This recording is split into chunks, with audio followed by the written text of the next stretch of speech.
안녕하세요. 여러분과 함께하는 자신만만 적용기술사 김은숙입니다. 자, 오늘 우리 내용은요 56강 할 거죠. 여러분 이제 환경부 내용들은요 이제 끝났고요. 이제 우리가 산림청하고 그다음에 우리가 적용진흥하고 그다음에 시임 사업에 관한 거하고 감리 기준에 관한 내용, 그다음에 또 입찰 내용 이런 것에 관해서 이제 저 법규가 거의 다 끝나가는 거죠. 자, 그다음에 이제 우리가 또 적용 설계로 넘어가고 설계와 시공 유지 관리 쪽으로 갈 건데요. 여러분이 설계와 시공 이러면 굉장히 쉽게 느껴지지만 우리 강의는 결코 만만치 않은 거죠, 실제. 그래서 여러분들이 조금 자만하는 경향이 없지 않아 있어요. 마치 적용하면 마치 많이 아는 것 같지만 실제로 우리가 알고 있는 것은 정말 베이직 정도밖에 모른다라는 것 정도 공부하면 할수록 여러분들이 더 많이 느끼실 거예요. 그래서 그 기술사 공부는 여러분들이 그 알고 있는 것이 정말 너무 작다라고 느끼는 어떤 과정이라고 저는 생각을 해요. 그래서 자만하지 마시고 특히 우리가 공부하는 데는 자만감이 있으면 안 됩니다. 실제 우리가 적용 뭐 많이 아는 것 같지만 저도 실무 한 십몇 년 하고 난 다음에 제가 기술사 시험을 쳤을 때도 저도 내가 이렇게 많이 아는데 라고 생각을 하면서 공부하는 과정에서 내가 이렇게 무식해? 라고 라는 생각을 많이 했어요. 그래서 정말 이제는 공부다운 공부를 해보자 해서 그렇게 공부를 하려고 하는 순간 합격을 하더라고요. 애석하게. 근데 합격하는 순간 여러분은 또 공부를 잘 안 하죠. 그죠? 그런 게 별로 저는 좋지 않다라고 생각을 해요. 거기서 실력 공부를 끝내면 여러분이 실력이 그 자리에서 머무른다는 사실을 여러분 인정을 하셔야 됩니다. 실제 우리가 대학 다닐 때 기사 공부 실컷 해놓고 그거 가지고 먹고 살았잖아요. 그죠? 근데 그 이상 여러분들이 더 이상 발전을 하지 않았다는 사실이에요. 거기서 계속 다른 분야도 우리가 공부를 해야 되는데도 불구하고 공부를 안 했다는 거. 그죠? 그리고 법규도 이렇게 많은 어떤 내용들이 적용을 계속 침범해오고 들어오는데도 불구하고 그것을 잘 모르고 있다는 사실이에요. 그래서 기술자 과정을 통해서 여러분들 좀 아시라고 법규 내용들을 제가 조금 오랜 시간을 걸려서 실제로 또 오랜 시간을 걸렸다 하지만 이 정도로 우리가 법규 시험에 많이 나왔어요. 제 자료들은 전부 다 시험에 다 나온 내용들을 가지고 아주 짧게 내용들을 다 설명을 한 거기 때문에 최소한 이 자료들만이라도 머릿속에 다 들어와 있어야 됩니다. 뭐 외운다 이런 개념이 아니고 말 그대로 계속 공부를 하고 또 하고 또 하고 그죠? 그리고 기술사 답지에 계속 있는 부분들을 찾아서 여러분이 쓰셔야 됩니다. 그냥 있는 지식 그냥 풀어내지 마시고요. 자, 그리고 이제 오늘 우리가 적용진흥법하고 기본 계획을 할 건데요. 실제 이제 적용진흥법이 생긴 게 만들어진 게 2017년에서 2021년도까지 어떤 기본 계획입니다. 지금은 많이 실현화돼서 눈에 많이 보이죠, 그죠? 여러분 잘 안 보이십니까? 그게 많이 보이고 있어요. 많이 좋아졌고, 그다음에 우리가 정말 우리가 위에서 적용하시는 분들이 많이 애썼다라고 생각을 하고 저는 있습니다, 실제로. 그래서 그런 것을 우리가 강의를 통해서 저도 알리고 싶고요. 그랬는데 실제 실무하시는 분들은 그런 부분을 너무 모르세요, 실제.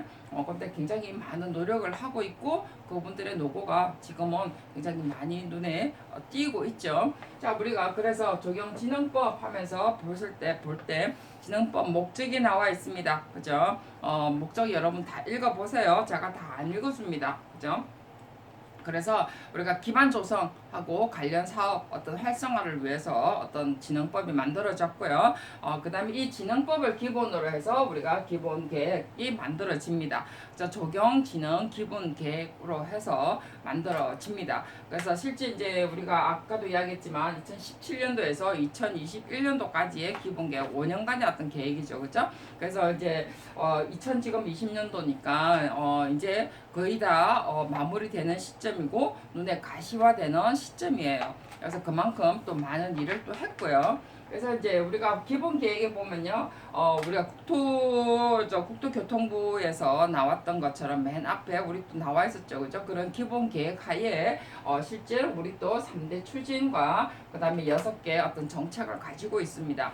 당연히 3대 추진이라면은 양적으로 확대하고 질적으로 확보하고 그것을 어떻게 활성화시킬 것인가 라는 내용이겠죠, 그죠? 자, 그래서 그런 내용을 가지고 여러분들 좀 보시고요. 그 다음에 이제 정책별 실천 과제가 나옵니다. 그죠? 실천 과제와 여기 3대 추진과 6개 정책에 따라서 실천 과제 세부 추진 계획이 있는데, 항상 이야기지만 양적 확대는 뭐 기사, 뭐 기술사 많이 뭐 만들고 하면서 질적으로도 확보를 하겠다라는 내용이죠. 질은 얼마만큼 확보됐는지는 저는 잘 모르겠습니다. 질이 잘 확보됐더라면 제가 기술사 강의 유튜브를 통해서 이렇게 강의를 안 했겠죠? 그죠? 실제로 그래요. 근데 질은 그 자리고, 양적 확보만 된다면 우리 조경계 발전이 정말 애매모호해지겠죠. 그래서 그 제가 답지 설명할 때도 그런 이야기를 했습니다만은 우리 조경계가 질적으로 높아져야 실제로 더 많은 어떤 계통으로 나아갈 수 있습니다. 그리고 유튜브 강의가 여러분들이 돈 번다는 생각이 아니고요. 말 그대로 유튜브 강의는요, 1000명의 구독자가 돼야만이 돈이 됩니다. 근데 우리는 1000명의 구독자가 있을 수가 없겠죠. 기술사 과정이기 때문에 기사 같은 것도 모를까, 그죠? 자, 그래서 우리가 이런 강의로 여러분들이 그 김호 선생님 돈 벌겠네 라고 생각을 하면 큰 오산이에요. 주위에서 그런 말 많이 하더라고요. 돈 벌려고 하는 일인데 이렇게 작으면 어떡해 이러는데 결코 1000명이 나올 수도 없고, 그죠? 뭐 저는 뭐 30명 50명이라도 저는 만족을 해요.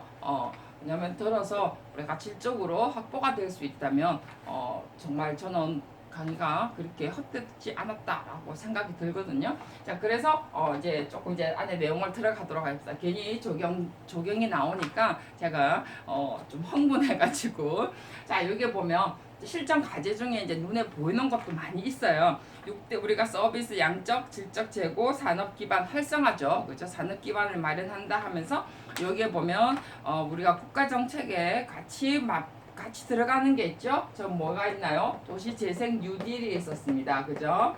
자, 뉴딜이라는 단어는 저는 별로 바람직은 하진 않지만 국토부에서 썼죠. 그래서 재생 사업이라든지 이런 저 내용들, 그 다음에 단지 내의 어떤 공원 어떤 개선하는 방안, 활성화시키는 방안 이런 내용 나오고요. 그 다음 질적 제고를 하면서 뭐 옥상 조경 어쩌고 저쩌고 쭉 나옵니다. 여러분은 꼭 다 읽으셔야 돼요. 그나마 제가 아주 짧게 지금 필요한 것만 제가 요약을 해놨기 때문에 원본을 찾아보셔도 좋고요. 그 다음에 이런 부분들을 여러분들이 최소한 이런 부분에 일을 하고 있구나 라는 것 정도는 여러분들이 아시고 넘어가셔야 돼요. 그 다음에 이제 우리가 또 도시의 국토부 앞에 맨 앞에 나와 있죠, 그죠? 국토부 정책에 하고 같이 또 연결되는 것 중에 하나가 4차 혁명의 4차 산업의 어떤 활성을 이야기를 했습니다. 그 다음에 또 뭐 스마트 시티라는 단어도 나왔고요. 그 다음에 뭐 무인 모바일 뭐 이런 계통도 나왔죠. 자, 그러면서 우리도 적용에 연결되는 것이 스마트 기술이라는 것이 나오죠. 자, 스마트 기술 하면서 실제로 도시 재생하고 연결되는 부분이 적용해서 기여한 바도 굉장히 큽니다. 자, 그리고 또 우리가 정보 어떤 확보뿐만이 아니라 도로의 SOC하고 연결을 해서 적용도 같이 SOC 사업을 같이 하는데 이런 것도 전부 다 4차 산업에 같이 연결되는 거예요. 자, 우리가 논문에 보니까 그런 것도 있었죠. 4차 산업이 적용하고 SOC 산업하고 같이 연결시키는 어떤 스마트 기술을 하면서 나온 논문이 있습니다. 자, 그래서 그런 것도 여러분들이 좀 읽어보시고 여러분들이 어떻게 하면 우리가 적용을 좀 더 질적으로 그리고 현대 맞도록 같이 발걸음을 같이 할 것인가, 그런 내용들을 충분히 좀 아시는 것이 훨씬 좋죠. 미세먼지 확보할 때 그냥 뭐 나무 심고 짜고 저짜고 끝내지 마시고요.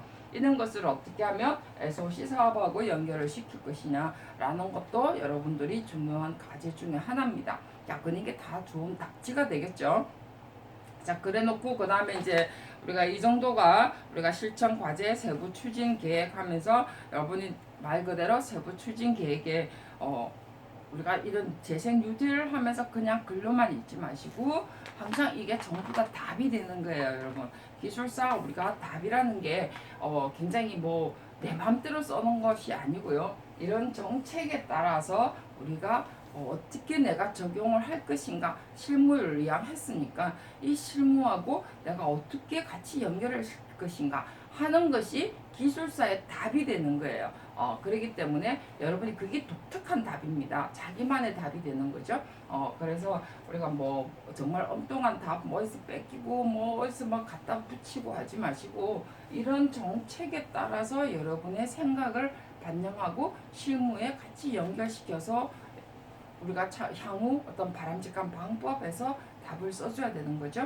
자, 여기까지가 우리가 기본 지능에 간단한 것 같지만 굉장히 지금 눈에 많이 보이는 성과를 가지고 있다는 거 여러분 아시고요. 자, 사찰림을 잠깐 제가 하고 끝낼 건데요. 그 다음부터는 지금 그 산림청에 관한 내용이거든요. 근데 사찰림 같은 경우는 산림청 것도 아니고 적용 파트도 아닌 것이 참 애매모호한 부분이 있습니다. 자, 사찰림이란 게 뭐죠? 여러분, 사찰림죠. 산에 우리가 저 사찰 가면 어떤 뭐 국립공원 안에 있는 사찰 어떤 되게 유명한 어떤 사찰도 있겠지만 일반적인 사찰도 있죠. 그죠? 근데 그것도 굉장히 잘 돼 있습니다. 자, 이제 우리가 적용해서 굉장히 좋은 게 그런 부분인 것 같아요.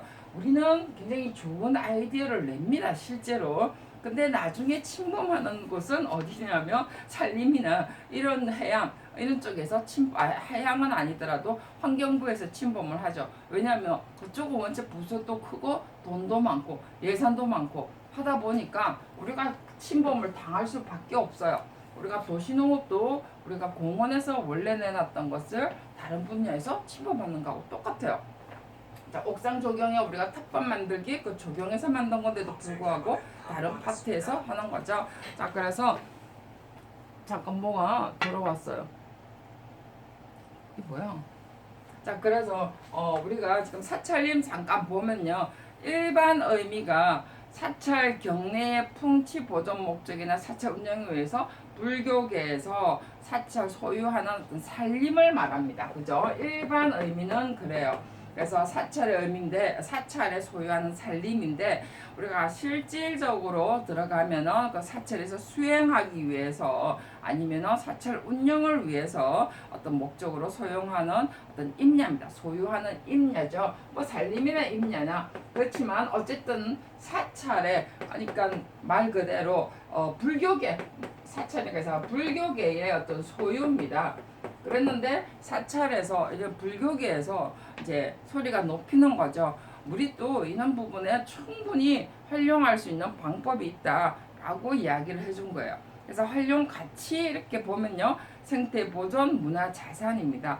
자, 우리가 늘 이야기했던 것처럼 우리나라는 굉장히 산이 잘 보존되어 있는 부분이 이런 사찰의 어떤 경내 부분에 때문에 사찰이 보존이 잘 돼 있고요.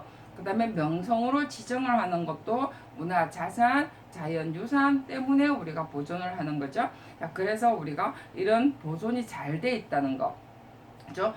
그래서 우리가 뭐 작은 소규모 사찰이라도 저 산 쪽에 있는 것도 우리가 굉장히 잘 돼 있는 부분이 많죠. 그래서 이런 것에 우리가 좀 뭔가 조경에서도 활용을 하자. 공원이든 뭐 요즘은 뭐 템플인가 뭐 하죠, 그죠?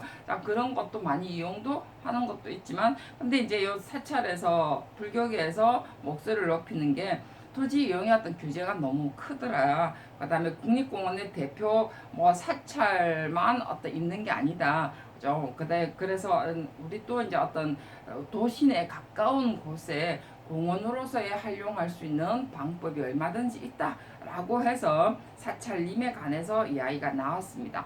그래서 그냥 사찰림에서 뭐 내용들을 써지 마시고요. 우리가 실질적인 의미와 일반적인 의미 여러분이 구분하시고 그 다음에 활용의 어떤 가치 그 중에 우리가 생태 보존이 잘 돼 있다는 거 문화자산이라는 거 그 다음에 토지이용 규제법으로는요 실제로 그곳에는 우리가 산지이기 때문에 자연환경보존법 들어가고요. 그 다음 문화재보호법 들어가고요. 자연공원법에 들어가는 경우도 있고 그 다음에 자연공원법에 들어가지 않는 곳도 있습니다. 그렇지만 대체로 우리가 자연환경보존법에는 다 들어가죠. 그리고 조금만 큰 곳에는 우리가 문화재보호법으로서 사찰에 사실 유적 아닌 데가 없잖아요, 그죠? 조금 역사가 있는 곳에는. 그렇지만 우리가 이용할 수 있는 방법이 뭔가 정도는 충분히 생각을 할 필요가 있지 않겠나. 도시 근교에 있는 사찰을 보호할 수 있는 방법 우리가 적용해서 한번 생각해 볼 필요가 있겠죠. 그 밑에는 국립공원 내 대표 사찰은 나와 있습니다. 자, 이런 것은 우리가 충분히 국립공원으로서의 명성의 가치로서 다 지정이 되어 있기 때문에 충분히 보호를 받지만 입장료 때문에도 또 한번 문제가 있었죠. 자, 이제 그래서 이런 것을 우리가 어떻게 하면 공원으로 활용을 하면서도 생태 보존과 문화로서의 자산 가치를 가질 수 있겠는가라는 것은 적용해서 우리가 머리 좋은 그리고 EQ가 좋은 우리가 생각해낼 문제라고 생각을 합니다. 자, 다음 시간에는요 우리가 수목원이라든지 그 다음에 수목정원 조성의 진행에 관한 법 하면서 우리가 적용하고 부딪히는 부분들이 어떤 건가를 가지고 여러분과 함께 하도록 하겠습니다. 수고하셨습니다.